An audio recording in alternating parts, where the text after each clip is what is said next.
Assalamu Walaikum. Hello friends, how are you? Welcome back to my another video. In this video, I am going to show you how to insert perspective left 3D rotation to image in Microsoft Publisher. Let's get started. Firstly, we have to open a Publisher document.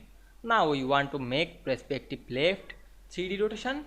Image, go to the insert menu. Then click the pictures option and firstly insert a picture. Click the image and click insert. Now we can see we insert a picture. Then click the picture and go to the picture format menu. Then click the picture effect drop down menu. Then go to 3D rotation and we can see here many rotation. Now we select the perspective section and choose perspective left. Now I select it and we can see we make this picture perspective left 3D rotation very easily. I hope you enjoyed the video. Please like, comment, share and subscribe my channel. Thanks for watching.